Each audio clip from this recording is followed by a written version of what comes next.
আসসালামু আলাইকুম। সমস্ত প্রশংসা মহান প্রতিপালক আল্লাহর জন্য। অসংখ্য সালাত ও সালাম বর্ষিত হোক প্রাণপ্রিয় নবী মুহাম্মদ সাল্লাল্লাহু আলাইহি ওয়াসাল্লামের ওপর, যিনি শ্রেষ্ঠ শিক্ষক এবং এই শ্রেষ্ঠ শিক্ষককে মানব জাতির কল্যাণের জন্য মহান প্রতিপালক আল্লাহ রব্বুল আলামিন আমাদের মাঝে পাঠিয়েছিলেন। আজকে আপনাদেরকে ডাকার বিশেষ কিছু উদ্দেশ্য আছে, সেগুলো জানানো। কারণ হচ্ছে যে কাজটা একদম অপরিচিত, লোক জানে না, এবং অপরিচিত হওয়ার সঙ্গে সঙ্গে এই কাজটা মানে খুব প্রসিদ্ধও না। কি যে আমরা এখানে একটা ট্রাস্ট করছি, অনেকে আগে থেকে যুক্ত আছি, দোমোহনা নিউ হোপ ট্রাস্ট 2 বছর ধরে কাজ করছে। কিছুদিন আগেও রেজিস্ট্রেশন হয়েছিল 2023 সালের ফেব্রুয়ারিতে। তো আমরা মূলত যে কাজগুলো করছিলাম সেটা হচ্ছে বিপদগ্রস্ত লোককে সাহায্য করা, আর্থিক সাহায্য করা, সে সাথে এমার্জেন্সি কেসের জন্য সাহায্য করা। এমার্জেন্সি কেস মানে অ্যাক্সিডেন্ট কেস বা আরও কিছু। এবার হয়েছে কি, ট্রাস্টের উদ্যোগে আমরা এখানে একটা দোমোহনাতে একটা ছোট বাচ্চাদের জন্য কোচিং সেন্টার বা ইসলামিক কোচিং সেন্টার স্থাপন করেছি, যেটার নাম হচ্ছে ইসলামিক ব্রিলিয়ান্স একাডেমি। এখন এই প্রতিষ্ঠানে অনেক কিছু করার ইচ্ছা আছে, কিন্তু আপাতত একটাই কোর্স লঞ্চ করা হয়েছে। কোর্সটার নাম হচ্ছে Islamic studies at nursery level. এখন এখানে হবে এটা কি আর কেনই বা ডেকেছি আপনাদের? এখানে মোট আমরা যেমন কথাটা ছিল যে 15 জন নিব, কিন্তু হতেও পারে যে 1-2 জন ফর্ম পরে জমা করতে পেরেছে বা ভুলে গেছে, তো তাদেরকে ঘুরিয়ে দিলে হবে না, কারণ লোককে সুবিধা দিতে হবে। লোকের সুবিধাটা যত বেশি আমরা দিতে পারি চেষ্টা করব। তো যাই হোক, সেটা ভিন্ন কথা। মূল যে কথাটা যে এখানে কি করা হবে সেটা বলছি। প্রথম কথা, এখানে আরবির ওপরে বা ইসলামিক জ্ঞানের ওপরে চর্চা হবে বাচ্চাদের জন্য। এজন্য বলা হচ্ছে ইসলামিক স্টাডিজ। ইসলামিক স্টাডিজ মানে ইসলাম নিয়ে পড়াশোনা করা। কোন লেভেলে? Nursery level. নার্সারি লেভেল মানে ছোট বাচ্চাদের জন্য। এখন এই ছোট বাচ্চাদের নার্সারি লেভেলে পড়াশোনার জন্য কি কি থাকতে পারে সেই জিনিসগুলো এখানে লেখা হয়েছে, আর সেটাকে আপনাদের সামনে ডিসকাস করব। এবার একটা কথা বলি যে 4 থেকে 9 বছর বা 9.5 বছরে ধরেন কোনো বাচ্চা আছে, প্রত্যেকের জন্য একই পড়া যদি করা হয় তাহলে এটা বেমানান। কারণ 9 বছরের বাচ্চা যতটুকু পড়তে পারবে সেই পড়াটা যদি আমি 4 বছরের বাচ্চাকে দিয়ে দিই তাহলে ও কিন্তু থামতে পারবে না, এটা একদম বেমানান। এই জন্য এই কোর্সটার মধ্যে 3টা লেভেল আছে, লেভেল 1, লেভেল 2, লেভেল 3। এবার এটাকে আমি ডিসকাস করব যাতে আপনাদের কাছে কনসেপ্টটা ক্লিয়ার হয়ে যায়। লেভেল 1-এ কী আছে? লেভেল 1 তাদের জন্য যারা মোটেও কিছু জানে না বা জানে হয়তো আলিফ বার কোনো রকমে পড়তে শিখেছে, এদের জন্য লেভেল 1। এর সিলেবাসটা এক মুখে একটু তাড়াতাড়ি বলে দিই। এখানে আলিফ থেকে ইয়া পর্যন্ত পড়তে শেখানো হবে, চিনতে শেখানো হবে। দেখেন, পড়তে শেখা আর চিনতে শেখা দুটো ভিন্ন জিনিস, আলাদা, একই না। ABCD পড়তে পারা আর ABCD চিনতে পারা, এটা একদম সম্পূর্ণ ডিফারেন্ট জিনিস। যারা টিচিং লাইনের সঙ্গে যুক্ত আছে এরা এই জিনিসটা খুব ভালোভাবে জানে। তা আলিফ থেকে ইয়া পর্যন্ত পড়তে পারা, আলিফ থেকে ইয়া পর্যন্ত চিনতে পারা, এটা প্রাথমিকভাবে শেখানো হবে। সেই সাথে আলিফ থেকে ইয়া পর্যন্ত লিখতে শেখানো, এটা হচ্ছে ওর সিলেবাস। এর সাথে কি কি থাকবে? আলিফ জাবার, আলিফ জের, আলিফ পেশ, এই সকল জিনিসকেও পড়ানো হবে। কিন্তু মূল উদ্দেশ্য থাকবে যে তাকে যাতে আলিফ থেকে ইয়া পর্যন্ত পড়াতে পারি, লেখাতে পারি আর চেনাতে পারি। এখন প্রশ্ন হতে পারে যে মাত্র এতটুকু? হ্যাঁ, 4 বছরের বাচ্চার জন্য এটা অনেক ভারী হয়ে যাবে। হতে পারে যে কোনো একটা বাচ্চা 4-5 বছরও সম্পূর্ণ শিখতে পারেনি, কারণ আরবি লেখা এত সহজ জিনিস না। ইংরেজি লেখা ABCD যতটা সহজ, আরবি অতটা সহজ না। যেমন মিম, বড়রাও হয়তো লিখতেও হয়তো ভালো করে নাও পারতে পারে যারা আরবি চর্চা নেই। ওইরকম আরও আছে, ছোট কাফ, সিন, এগুলো লেখাটা সহজ না। তো এটা শেখাতে লেগে যেতে পারে 5-6 মাস, কিন্তু চেষ্টা করব যাতে আমরা পুরো কমপ্লিট করতে পারি। দোয়া আছে কিছু, যেমন ছোট বাচ্চাদের জন্য যতটা দোয়ারা মুখস্থ করতে পারে, যেমন খাওয়ার সময় কী দোয়া পড়তে হবে, হাঁচি আসলে কী দোয়া পড়তে হবে, কোনো কিছু ভালো লাগলে কী দোয়া পড়তে হবে, কোনো কিছু একটু অঘটন হয়ে গেল কী দোয়া পড়তে হবে, এই ধরনের ছোট ছোট দোয়া। যেমন খাওয়ার সময় বিসমিল্লাহ, কিছু ভালো লাগলে হ্যাঁ মাশাআল্লাহ, বা হাঁচি আসলে আলহামদুলিল্লাহ, এরকম ছোট ছোট দোয়া। আর ইসলামিক নলেজ কিছু দেওয়া হবে। ইসলামিক নলেজ বলতে যেমন কলেমা শেখানো হবে, কলেমার মধ্যে যেগুলো আছে যে প্রথম কালেমা কি, দ্বিতীয় কালেমা কি, তারপরে কিছু জিনিস শেখানো হবে বেসিক নলেজ, যে আমাদেরকে কে সৃষ্টি করেছেন, আমাদের নবীর নাম কি, আমাদের ধর্মগ্রন্থের নাম কি, এই বিষয়গুলো ছোট বাচ্চাদেরকে একদম যারা মোটেও জানে না তাদের শেখানো হবে। আর সেই সাথে শেখানো হবে, চেষ্টা করব আমরা সূরা ফাতিহা কমপ্লিট শেখানো। এটা হচ্ছে সেই বাচ্চাদের জন্য যারা কিছুই জানে না। এবার এখানে একটা জিনিস যুক্ত করা হয়েছে যে এর সঙ্গে মানে এই পড়াশোনার সঙ্গে আরবি, যেমন আমরা দেখি যে মক্তবগুলোতে আরবি শিক্ষা মানে পড়ানো হয়, কিন্তু এখানে পড়ার সঙ্গে লেখানোর ব্যাপারটাও থাকবে। আর একটা জিনিস এখানে শেখানো হচ্ছে যে প্র্যাকটিক্যাল বিষয়টা কি, যে কোনো কিছু দেখানো একদম এইভাবে এটা করতে হবে। তো যারা একদম ছোট তাদেরকে একটাই প্র্যাকটিক্যাল দেওয়া হয়েছে ওদের সিলেবাসে, সেটা হচ্ছে সালাম দিতে আর সালামের জবাব দিতে শেখানো, মানে কিভাবে সালাম দিবে আর সালামের জবাব কিভাবে দিবে। এবার প্রশ্ন কারো মাথায় আসতে পারে যে মাত্র এতটুকু, এই জন্য আমি এই কথাটার উত্তর পরে দেবো। এবার আসলো লেভেল টু তাদের জন্য যারা আলিফ বা পড়তে জানে, মোটামুটি চিনতেও জানে, আর হয়তো এক দুটা যুক্তাক্ষরও জানে, যেমন বা আর আলিফ একটু চিনে কিন্তু বেশি জানে না, এদেরকে লেভেল 2 পড়ানো হবে। এদের জন্য যেটা বই মানে লেভেল 1-এর বই, লেভেল 2-এর বই একই থাকবে। লেভেল 1 আর লেভেল 2 এর জন্য আমরা ইয়াকুবের সঙ্গে আলোচনা করে নুরানি কায়দা বলে একটা কায়দা আছে, মানে দুটো কায়দার কথা, একটা বাগদাদি কায়দা, একটা নুরানি কায়দা। তো নুরানি কায়দা বেস্ট, নুরানি কায়দা বইটা পড়ানো হবে। তো ওখানে লেভেল 1-এর যেগুলো আছে মানে আলিফ থেকে ইয়া পর্যন্ত পড়তে শেখা, আলিফ জাবার, আলিফ জের, আলিফ পেশ, এখানে অতিরিক্ত আছে আলিফ দো জাবার, দো জের, দো পেশ, আর সে সঙ্গে যুক্তাক্ষর হচ্ছে সবথেকে মেন পার্ট আরবি শেখার ক্ষেত্রে। কোরআন পড়ার ক্ষেত্রে কোনো একজন ব্যক্তি কোরআন মোটেও পড়তে পারবে না যতক্ষণ পর্যন্ত ও যুক্ত বর্ণ না শিখবে। তো লেভেল 2-তে সেই কাজটা করা হবে। এটা হচ্ছে ওর আরবি জ্ঞান। লিখতেও শেখানো হবে, যেগুলোগুলো সে পড়বে কমপ্লিট। আমি খুব তাড়াতাড়ি বলার চেষ্টা করছি, যদি কোনো প্রশ্ন থাকে তো শেষে করবেন। আর দোয়ার ক্ষেত্রে লেভেল 1-এ যেগুলো দোয়া মানে ছোট বাচ্চাদের যেগুলো দোয়া সেগুলো তো থাকবে, অতিরিক্ত এদের শেখানো হবে। যেমন মসজিদে প্রবেশের দোয়া, মসজিদ থেকে বের হওয়ার দোয়া, তারপর বাথরুমে যাওয়ার দোয়া, বাথরুম থেকে বের হওয়ার দোয়া, গাড়িতে চড়ার দোয়া, বাড়ি থেকে বের হওয়া দোয়া, জ্ঞান বৃদ্ধির দোয়া, এগুলো দোয়া শেখানো হবে। এবার ইসলামিক নলেজও দেওয়া হবে। ইসলামিক নলেজ বলতে ইসলাম সম্পর্কিত আরও কিছু তথ্য, যেমন কালেমা আছে, কালেমা শেখানো হবে প্রথম দ্বিতীয়, এবং আরও কিছু যেগুলো জেনারেল নলেজের মধ্যে পড়ে, ইসলামিক জেনারেল নলেজ, আমাদের রবের নাম কি বা এই ধরনের যে জিনিস, এগুলো শেখানো হবে। সূরা এখানে শেখানো হবে মোট 3টা ছোট বাচ্চাদের জন্য। কি কি? সূরা ফাতিহা, সূরা ইখলাস আর সূরা কাউসার। প্র্যাকটিক্যাল এখানে বেশি শেখানো হবে না, এখানেও সালাম দিতেই শেখানো হবে। আমি পরে বলছি ডিসকাস করে যে আমি কথাটা এতটুকু কিনা বলছি শুধু সালাম দিতে শেখানো হবে, আর কিছু কি শেখানো হবে না, এই প্রশ্নের উত্তর আমি পরে দিচ্ছি। এবার যেটা সবথেকে মানে বড় লেভেল, এটা হচ্ছে লেভেল 3। লেভেল 3 কাদের জন্য? যারা আরবি আলিফ বা পড়তেও পারে, যুক্ত বর্ণ চিনে। এদের যেটা সিলেবাস সেটা হচ্ছে এদের কোরআন পড়ানো হবে ইনশাআল্লাহ। যারা যুক্তাক্ষর পড়তে পারছে তাদেরকে আর আরবির যেটা হয়তো নুরানি কায়দা তাদের সেটার পড়ানো দরকার নেই, তারা সরাসরি কোরআন পড়তে পারবে ইনশাআল্লাহ, এবং তাদের কোরআন ধরানো হবে। এবার কোরআন পড়বে যতটা, 6-7 মাসে যতটা শিখাতে পারি আমরা ততটা শিখাবে আমাদের ইয়াকুব সাহেব। দুয়ার যেগুলো আছে সেই দোয়াগুলো যেগুলো এর আগে বললাম ওগুলো শেখানো হবে। ইসলামিক নলেজ সম্পর্কে যেগুলো আগে বললাম সেগুলো শেখানো হবে। এখানকার মানে লেভেল 3-এর বাচ্চাদের ওপর ভারটা বেশি, এখানে বাচ্চাদেরকে বেশি লোড দেওয়া হয়েছে।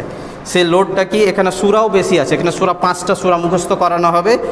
প্র্যাকটিক্যালের ওপর এখানে ভার দেওয়া হয়েছে। প্র্যাকটিক্যালে কি কি আছে? ফার্স্ট আছে প্র্যাকটিক্যালে উজু করতে শেখানো, যে হাতে ধরে উজু করতে শেখাবে আমাদের আলেম সাহেব, কিভাবে উজু করতে হয়। দ্বিতীয় উজু করে একামত কিভাবে দিতে হয় নামাজে দাঁড়িয়ে, আল্লাহু আকবার আল্লাহু আকবার, এই যে আমরা একামত দিচ্ছি সেটা দেখতে শেখানো হবে। তারপরে শেখানো হবে নামাজ পড়তে।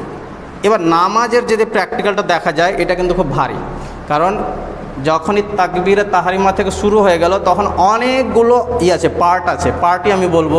প্রথমে তাকবীরে তাহরিমা, তারপরে কী হবে দুয়ায়ে সানা, ওটা মুখস্থ করাতে হবে। তারপর সূরা ফাতিহা, ওটা মুখস্থ করাতে হবে। সূরা ফাতিহার পরে যেন একটা সূরা পড়তে পারে সেই হিসেবে সূরা পড়ার কথা আছে, সূরা মুখস্থ করানো হবে। তারপরে আল্লাহু আকবার বলে রুকুতে যাবে, রুকু কিভাবে করতে হয় একদম হুবহু দেখানো হবে। নিয়ম কিভাবে আছে, হাদিসে কিভাবে রুকু করতে বলা হয়েছে সেটা আলিম সাহেব দেখাবে। রুকুর দোয়া কি, রুকুর পরে কি করতে হবে, তারপরে কি করতে হবে, এভাবে করতে করতে কমপ্লিট নামাজ দেখিয়ে প্র্যাকটিক্যালে শেখানো হবে। আর সে সঙ্গে দোয়াটাও মুখস্থ করানো হবে, কারণ নামাজ শুধু দেখিয়ে দিলে তো হবে না, নামাজে কী কী দোয়া আছে এগুলো না শেখালে নামাজ শেখানো পূর্ণাঙ্গ হলো না। আর আরেকটা শেখানো হবে ছেলেদের ক্ষেত্রে, মেয়েদের ক্ষেত্রে না, ছেলেদের ক্ষেত্রে, সেটা হচ্ছে আজান দিতে। কারণ মেয়েদের ক্ষেত্রে আজান দেওয়ার বিষয়টা নেই, কোনো যদি মেয়ে থাকে সে আজান শিখতে পারে, কিন্তু তাকে এটা শেখানোটা বাধ্যতামূলক না, সে শিখতে পারে। এবার এখানে একটা কথা বলি, এটা তো আমি বললাম লেভেল 1, লেভেল 2, লেভেল 3। এবার হতে তো পারে যে কোনো একটা বাচ্চা লেভেল 2-এ পড়ছে, ওকে আমরা 6 মাসে যেটা শিখাবো ও 3 মাসে শিখে নিয়েছে, তার মানে কি ও বসে থাকবে না? কি করব, ও যদি শিখতে পারে পরবর্তী ধাপগুলো ওগুলোও শিখিয়ে দেবো। মানে কি, ধরেন যে কোনো একটা বাচ্চার যার প্র্যাকটিক্যাল আছে শুধু সালাম দিতে শেখানো ওর সিলেবাসে, কিন্তু ওগুলো কমপ্লিট করে দিয়েছে, পড়ে টোড়ে ওর একদম মেধাবী ছেলে, পড়ে কমপ্লিট করে দিয়েছে, তাহলে লেভেল 3-এর যেগুলো প্র্যাকটিক্যাল আছে ওগুলোকে শেখানো হবে। মানে ও যতটা শিখতে পারবে ততটা শেখানো হবে। ওর একটা সিলেবাস রাখা হয়েছে ঠিক, কিন্তু ও যদি বেশি শিখতে পারে সেক্ষেত্রে আমরা ওকে কি করব না, থামাবো না, ও শিখুক, তাতে অসুবিধা কী? কথাটাকে বুঝাতে পারলাম আমি? হ্যাঁ। তো এই হলো মোটামুটি সিলেবাস। এটা হলো আরবির ওপরে, ইসলামিক নলেজের ওপরে, এবং এটার ওপরে রিটেন এবং ওরাল পরীক্ষাও হবে। রিটেনটা কম হবে, লিখিত পরীক্ষার মানটা কম হবে, আর ওরালটাই বেশি হবে। আর সে সঙ্গে প্র্যাকটিক্যালও পরীক্ষা হবে, যে হ্যাঁ যেটা জিনিস শিখিয়েছি ওটা দেখাও করে। তো আলাদা আলাদা আছে, হয়তো লেভেল 1-এর হয়তো 200 বা 300 মার্কস আছে, লেভেল 5-এর হয়তো 500 বা 600 বা তার বেশিও হতে পারে, কারণ ওদের অনেক কিছু আছে। ওদের কোরআন পড়ে শোনাতে হবে, ওটার একটা মার্কস থাকবে, প্র্যাকটিক্যাল দেখাতে হবে, সূরা মুখস্থ শোনাতে হবে, লিখে দেখাতে হবে, তো ওদের মার্কসটা বেশি আছে। আমরা এখান থেকে একটা সার্টিফিকেটও দেবো ট্রাস্টের তরফ থেকে, যদিও এই সার্টিফিকেট সরকারি মান্যতা প্রাপ্ত না, কিন্তু তবু একটা বলা যায় যে একটা আলেমের মাধ্যমে, সে যে মানে আমরা বড় আল্লামা আমাদের কাছে না থাকলেও যে হোক, একটা আলেমের মাধ্যমে, একটা উস্তাদের মাধ্যমে একটা সনদ পেলো যে এতটুকু আমি শিখিয়েছি বাচ্চাটাকে, আমরা একটা সার্টিফিকেটও দেবো বাচ্চাটাকে। এটা তো গেল এর সঙ্গে। এবার এর সাথে সাথে টিউশনও হবে, এটা আমি বলেছি। টিউশনের ক্ষেত্রে আমরা বেশি লোড দিব না, বা আমরা বেশি করব না, মানে চাপও দিব না। বাচ্চা যতটুকু পারবে, টিউশন বলতে কি, ও যে আরবি বাদ দিয়ে এটা তো কোর্সের সিলেবাস, বাকি যে আছে অঙ্ক, ইংরেজি আর গণিত, এই 3টা সাবজেক্ট পড়ানো হবে। কেমন পড়ানো হবে? যেমন টিউশনে পড়ে, কোনো ক্লাস হবে না। টিউশনে পড়ে বলতে এটা হয়তো স্কুলে পড়া দিয়েছে স্যার, এটা কেমন করে করবে একটু শিখে নিল আমাদের কাছে, ওটাই বুঝিয়ে দেবো বা ওটা দেখিয়ে দেবো। বা হয়তো ও বললো যে স্যার আমার এগুলো টাস্ক আছে, আমাকে একটু হেল্প করে দেন, বা আমি বুঝতে পারি না, তো এই জিনিসটা হবে। মানে টিউশন বলতে যা বোঝায় সেই জিনিসটা হবে। ক্লাস কতদিন হবে?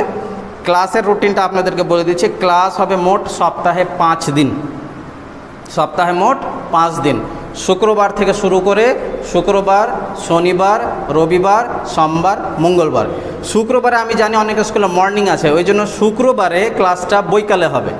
যদি আপনাদের এরকম অসুবিধা হয় যে বৈকালে আমরা বাচ্চা পাঠাতে পারবো না, কোনো অসুবিধা নেই, 4 দিনে সেটা কভার হবে। কারণ বৈকালে যে ক্লাসটা রাখা হয়েছে সেটা মূলত টিউশন, রাইটিংয়ের ক্লাস আর একটু টিউশন রাখা হয়েছে। সেদিন যদি বাচ্চা নাও পাঠাতে পারেন, যাদের দূরে আছে অসুবিধা নেই, কিন্তু এই 4 দিন পাঠান। শুক্রবারের পরে শনি, রবি, সোম, মঙ্গল। আর বিশেষ করে রবিবারটা কেউ বাদ দিবেন না যদি একান্ত ইমার্জেন্সি না থাকে, কারণ রুটিন যে করব, রুটিনটা আপনাদের দিয়ে দেবো। রুটিনে লেখা থাকবে যে কোন দিন কি পড়ানো হবে, তার মধ্যে প্র্যাকটিক্যালটা রবিবারে ফেলা হয়েছে। কেন? যে প্র্যাকটিক্যাল শেখাতে টাইম লাগবে, তো ওই দিন টিচারকে যাতে বেশি আমরা মানে কি বলবো, টিচার যাতে পর্যাপ্ত সময় পায় শেখানো, তার জন্য ওইটা রবিবারে রাখা হয়েছে। তো আপনার বাচ্চা যখন ধরেন যে 5 দিন ক্লাস আছে, 4 দিনই আসতে পারলো না, পারবেই না, অন্য কোনো জায়গায় পড়ছে, রবিবারটা যদি আসতে পারে ওটাতেও ইনশাল্লাহ অনেকটা শিখবে ইনশাল্লাহ। ও প্র্যাকটিক্যালটাও যদি শিখে যায় তো ওটাও অনেকটা শিখবে। আমরা আপনার বাচ্চাকে পণ্ডিত করবো এটা বলি না, কিন্তু শূন্য যদি হয়ে থাকে আপনার বাচ্চাটা 1 বা 2 ইনশাল্লাহ করে দেবো, এটাই হলো কথাটা। নামাজ যদি পড়তে শিখে এটা অনেক অনেক বড় প্রাপ্তি, এটা ইনশাআল্লাহ এটাই চাইছি, সাদকায়ে জারিয়া হিসেবে থাকবে। উজু যদি করতে শিখে আমাদের কাছ থেকে, না উজু করতে শেখা একটা সঠিকভাবে করতে শেখা, দুটার মধ্যে ডিফারেন্স আছে। উজু যদি করতে শিখে অনেক, তো প্র্যাকটিক্যালটা শেখাতে লেগে যাবে 5-6 মাস, কারণ এখানে জিনিসটা এতটা সহজ নয়। ছোট বাচ্চার ক্ষেত্রে এটা অনেক বড় লোড। একটা 5-6 বছরের বাচ্চা পুরো প্রসেসটা শিখবে, পুরো পদ্ধতিটা শিখবে, নামাজ পড়া সবগুলো দোয়া পরপর ক্রম অনুযায়ী শিখবে, এটা ওর পক্ষে সহজ ধরবেন না, ওটা ওর পক্ষে মানে কঠিন হবে। হ্যাঁ 8-9 বছরের বাচ্চা আছে, ওর পক্ষে সহজ হতে পারে, কিন্তু এটা 4-5 বছরের বাচ্চা, 6 বছরের বাচ্চার ক্ষেত্রে এটা সহজ না। তো এই জন্য আমরা এটা মোটামুটি ধরেন 6 থেকে 7 মাস মানে ক্লাস হবে, তারপরে পরীক্ষা হয়ে এই কোর্সটা শেষ হবে। পরবর্তীতে যদি আপনারা আরও সাহায্য করেন, ফান্ডিং করেন, তখন হয়তো আমরা আবার এর থেকে অ্যাডভান্স কিছু একটা কোর্স নিয়ে আসতে পারবো, কিন্তু আপাতত এটা। এবার এখানে আর একটা কথা বলি এর সঙ্গে, যে বাচ্চাদের ক্ষেত্রে মানে আনার যে বিষয়টা, এটা দায়িত্ব যাদের দূরে আছে তাদেরকে নিতে হবে, কারণ আমাদের ব্যবস্থা নেই আনার, এটা একদম পরিষ্কার কথা। আপনাদেরকে বাচ্চার পৌঁছে দেওয়ার দায়িত্ব আপনাদের। এবার ছুটি যে হবে, তো আমরা আপনাকে কল করব। প্রথম কথা, আপনি নিজের টাইমে চলে আসবেন। তারপরেও যদি কোনো কারণে কোনো দিন দেরি হয়ে যায়, তো বাচ্চা আমরা রাখবো, যতক্ষণ পর্যন্ত গার্জেন না আসবে বাচ্চা আমরা ছাড়বো না। এতটুকু আমরা করতে পারি, কিন্তু এর বেশি আমরা করতে পারবো না। এর বেশি করতে পারবো না, কারণ নাই তো আমাদের কাছে রিসোর্স নেই যে আমরা গাড়ি পাঠিয়ে দেবো, এটা হয় নাই। যেটা আমরা এখানে 4 জন শিক্ষক আছি, তো 4 জনের মধ্যে 2 জন তো উইদাউট পেমেন্ট নিয়ে পড়াবে, কারণ এটা সমাজসেবা হিসেবে 2 জনকে বেতন দিতে হবে। তো এটাও ট্রাস্টের মানে করছে, ট্রাস্ট বহন করছে। আচ্ছা যাই হোক, এইটা একটা হয়ে গেল। ক্লাস যেটা বললাম, ক্লাস হবে মোট 5 দিন, রুটিন আপনাদের দিয়ে দেওয়া হবে। এই জন্য যারা গার্জেন আছে তাদেরকে নিয়ে একটা হোয়াটসঅ্যাপ গ্রুপ করে দেওয়া হয়েছে। রুটিন যাই হোক সব ওখানেই পেয়ে যাবেন, একটু খালি নিজে থেকে নজর রাখবেন। আর বাচ্চা পৌঁছানোর যে বিষয়টা তো বললাম, ক্লাস কয়টা শুরু হবে, ক্লাস শুরু হবে, আপনারা যদি একটু চেঞ্জ করতে পারেন তো চেঞ্জ মেবি করতেও পারি। ক্লাস শুরু করার কথা ভাবছে 7:40-এ, 7:40 ধরলে 7:45 এমনি হয়ে যাবে। তো 7:40 থেকে ক্লাস শুরু করতে চাইছে। 2টা পিরিয়ড করতে যা টাইম লাগে, প্রত্যেক দিন 2টা পিরিয়ড হবে, একটু বলে দিই, প্রত্যেক দিন 2টা পিরিয়ড হবে। ফার্স্ট পিরিয়ডে হয় টিউশন হবে বা অ্যারাবিক হয়, যাই হোক একটা পিরিয়ডে অ্যারাবিক মানে ইসলামিক স্টাডিজ হবে, আর একটা পিরিয়ডে টিউশন হবে। তো যে মানে বললাম সরি, আপনার এবার হলো কি যে ক্লাস স্টার্টটা হবে 7:40, সেই আগে কোনটা হবে এটা পরের কথা, কিন্তু 7:40 শুরু করব। 2টা পিরিয়ড ধরেন যে 45 90 মিনিট, মানে 1.5 ঘন্টার একটা ক্লাস চললো, দিয়ে ছুটি। তো ছুটির টাইমটা যদি ধরেন যে ছুটির ধরেন রুটিনে আপনাকে বলা হয়েছে যে 9:15, তো আপনাকে এক্সাক্ট 9:15 বা 9:10 আসার চেষ্টা করতে হবে। যদি ছুটি দিয়ে দিই আমরা 9:15, তো আপনি 9:15 না 9:10 আপনাকে আসতে হবে। ইনকেস যদি দেরি হয়ে যায় তাহলে ফোন করে একটু জানাবেন যে কোনো কারণবশত এক জায়গায় ফেঁসে আছে, বাচ্চাটাকে একটু রাখেন, সেই দায়িত্বটুকু আমরা নিতে পারবো ইনশাআল্লাহ। কিন্তু এর বেশি আবার বলবেন না, এর বেশি আবার পারাও যাবে না। আপনাদের আর কোনো প্রশ্ন আছে কিনা একটু বলেন খালি। হ্যাঁ করাই যেতে পারে। আমি বলেছি যে 7:40, এটা একটা আমি আনুমানিক টাইম রেখেছি। যদি 7:30টায় করতে চান, এবার যদি বেশিরভাগ মত তো সেটাই হয়, আমার কোনো কিছু নেই, আমাদের কিছু নেই।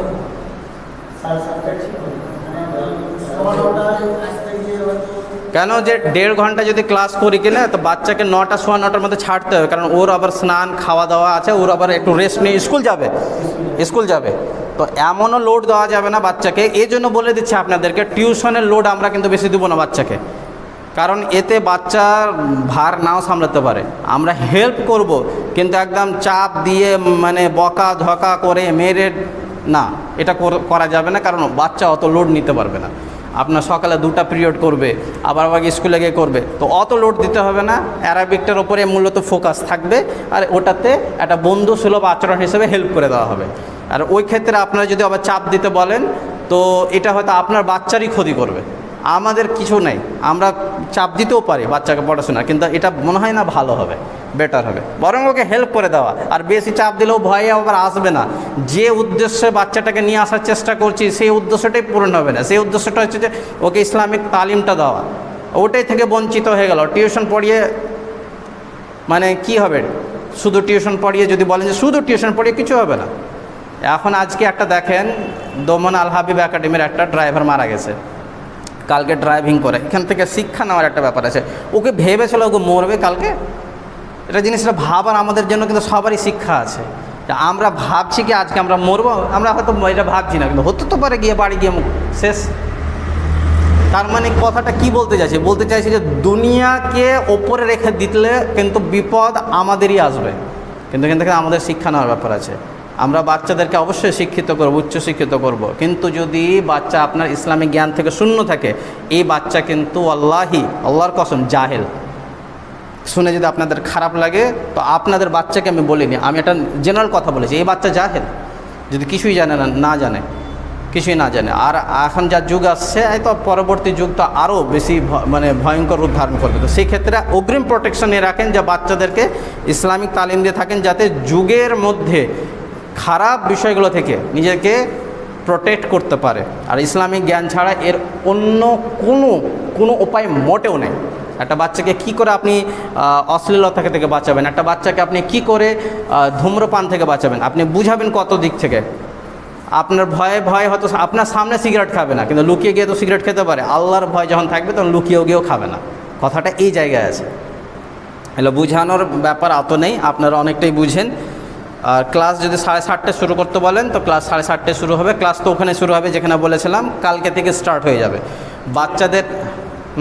আর যাদের কাছে শুনেন, ম্যাটেরিয়ালস ক্ষেত্রে যেমন খাতা এগুলো দিয়ে পাঠাবেন, এগুলোর ক্ষেত্রে কিন্তু আবার যদি এরকম হয় যে বাচ্চার খাতা নেয়, তো আবার ওর ক্লাস নষ্ট হবে। আমরা টার্গেট রেখেছি এই কোর্সে মোটামুটি 100টা ক্লাস হবে। তো আপনার বাচ্চা যদি মোটেও 4টা দিন না আসতে পারে, 5 দিনের মধ্যে 4 দিনই আসতে পারলো না, একটা দিন আসলো, তবুও কোর্সে 24টা ক্লাসও পাবে। মান্থলি বেতনটা আপনার ক্ষেত্রে কোনো আপনাদের চাপ দেওয়া হয়নি, আপনাদেরকে খালি শেখানোর জন্য বাচ্চাটাকে পাঠান, এতটুকু তো করতেই পারবেন। 40 টাকা কোনো একটা ফি হলো? কোনো ফি হলো না, তবুও এটা আমরা একটা দিয়েছি যে না টাকা দিয়ে পড়াচ্ছি, এটা একটা অনুভব যাতে আসে না। বিনামূল্যের মানে ফিরের কোনো মূল্য হয় না, এরকম হয় না, একটা অনুভূতি চলে আসে। তার সেই জিনিসটা হতে দিনই, আবার বার্ডেনও দিনই আপনাদের বাচ্চাদেরকে। আমি আমার একটা কথা বলে এখানে কথাটা কমপ্লিট করছি। আমি যখন পড়তাম, তো আমার ক্লাসমেট ছিল, মানে আলাদা আলাদা স্কুলেও ক্লাসমেট বলছি মানে পড়ার সাথী ছিল ডক্টর আব্দুর রহিম। ডক্টর আব্দুর রহিম। এবারে ডক্টর আব্দুর রহিমের সঙ্গে যখন আমি পড়াশোনা করতাম, তো আমরা টিউশন আশেপাশে খুঁজে পেতাম না। কোথায় দালকোলা যেতাম পড়তে, এদিকে একটা ভাগশালা বলে জায়গা আছে, ওখান পর্যন্ত গেছি টিউশন পড়তে। কেন? অ্যাভেলেবেল ছিল না। এখন এমন হয়েছে যে বাচ্চাদের পড়ানোর ক্ষেত্রে প্রতিষ্ঠানের অভাবই নেই।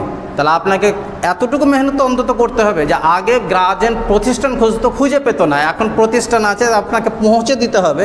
এইটুকু যদি আপনি পরিশ্রম না করতে পারেন, তাহলে আপনি কি করে আশা করছেন যে আপনার বাচ্চা জ্ঞান অর্জন করবে? এতটুকু পরিশ্রম করতে হবে। আর পড়াশোনা অবশ্যই অনেক ভারী কাজ। আমি নিজে বলছি, অনেক ভারী কাজ। আমি নিজে একজন স্টুডেন্টও হিসেবে বলতে পারেন, আমি টিচার হিসেবে বলতে পারেন। আমি বলছি পড়াশোনা অনেক ভারী কাজ, এত সহজ না, খুব কষ্টের কাজ। অনেক দিন টাইম লাগে, 15, 16, 20 বছর পর্যন্ত টাইম লাগে একজন ভালো যোগ্য স্টুডেন্ট হতে। তো এগুলো আর বলার বিষয় কিছু নেই। শেষ কথাটা ইয়াকুব ভাইকে দিয়ে করাবো। ইয়াকুব ভাই যেন কিছু নসিহামূলক কথা বলে। আর আপনাদের যদি আর কোনো প্রশ্ন থাকে তো বলতে পারেন। হ্যাঁ, শুনতে পেলাম না। মানে অসুবিধা নেই, রুল দিয়ে হবে। কাল কলম দিয়ে আমি মনে করি না যে সব বাচ্চা লিখতে পারবে। আর বেশিরভাগ একাডেমির বাচ্চা বা অন্য কোনো বেসরকারি প্রতিষ্ঠানের বাচ্চা আছে, তো মানে ওখানে রুল চলে, তো কলমটা দিব না। বই, একটা বই, হ্যাঁ এটা ভুলে গেছিলাম বলতে, বই আজকে কিনে নেবেন, সেটা হচ্ছে আপনার বাচ্চা লেভেল 1 হবে না লেভেল 2 হবে না লেভেল 3 হবে, কালকে আমরা যাচাই করব বসে। আমাদের কাছে ফার্ম আছে, তো ওখানে আমরা খালি টিক মেরে দেবো যে এই বাচ্চা কোন লেভেলে পড়ার ক্ষেত্রে সুইটেবল, সেটা আমরা পরীক্ষা করে নেবো কালকেই আপনার বাচ্চাকে। তো কিন্তু বইটা দিয়ে পাঠাতে হবে। লেভেল 1 লেভেল 2 এর জন্য একই বই, তো সেটা হচ্ছে নুরানি কায়দা। এবার লেভেল 3 যদি হয় তো সেক্ষেত্রে বই তো বলবো না, কারণ এটা মানে অপমানমূলক, মানে পবিত্র গ্রন্থ কোরআন, ওটা হচ্ছে লেভেল 3-র জন্য। তো ওটা তো আর কিনার ইনশাল্লাহ দরকার পড়বে না, ওটা তো আছে অনেকের কাছে। তো যদি মনে হয় যে আপনি তো নিজে একটা আইডিয়া করতে পারবেন যে আমার বাচ্চাটা কেমন কোরআন পড়ার মনে হয়, পবিত্র কোরআন পড়তে এখনও পারবে না, তাহলে এখনই গিয়ে আজকে গিয়ে নুরানি কায়দা কিনে নেন। একই মানে এখানেই পেয়ে যাবেন নুরানি কায়দা, ভালো মানে বেশ ভালো বই। এটা আমাদের বলার যোগ্যতা নেই, ওই বইয়ের মূল্যায়ন করার যোগ্যতা আমাদের নেই যে ওই বইটা কেমন। তো ওই বইটা খাতা কলম দিয়ে পাঠাবেন। কালকে থেকে ক্লাস ইনশাআল্লাহ শুরু হবে। আর হতে পারে যে আমরা 100টা ক্লাস করার একটা চিন্তা ভাবনা রেখেছি, কিন্তু বিভিন্ন ব্যাপার হতে পারে, প্রাকৃতিক দুর্যোগ হতে পারে, সেগুলো হতে পারে, ওগুলোকে আপনাদের মেনে নিতে হবে। আর আপনাদের মাধ্যমে এই জিনিসটা যে লোক, এই দেখেন এই জিনিসটা আমরা করতে কেন পারছি, কিছু লোক, ভালো লোক আমাদেরকে টাকা দিয়েছে, সে টাকা দিয়ে আমরা এই কাজটা করতে পারছি। তো আপনাদেরও একটু বলতে হবে যে একটু বিষয়টাকে প্রচার করতে হবে, যাতে এই ধরনের কাজ বা এর থেকে অ্যাডভান্স লেভেলে, কারণ প্রতিষ্ঠান স্থাপন হয়ে গেছে, আবার প্রতিষ্ঠানটাকে বন্ধ করে দেওয়া, মানে ট্রাস্ট একটা আলাদা জিনিস, আর ট্রাস্টের আন্ডারে চলছে প্রতিষ্ঠান, তা প্রতিষ্ঠান স্থাপন করে সেটা বন্ধ করে দেওয়াটা কেমন হবে ফান্ডের অভাবে। তো এরকম জিনিসটা আছে। তো আর বলার কিছু নাই, ইয়াকুব ভাইকে ডাকছি। ইয়াকুব ভাই একটু শেষে নসিহামূলক কিছু কথা বলে মজলিসে দোয়া পড়ে আজকের আলোচনাটা এখানে সমাপ্ত করা হবে। আসসালামু আলাইকুম।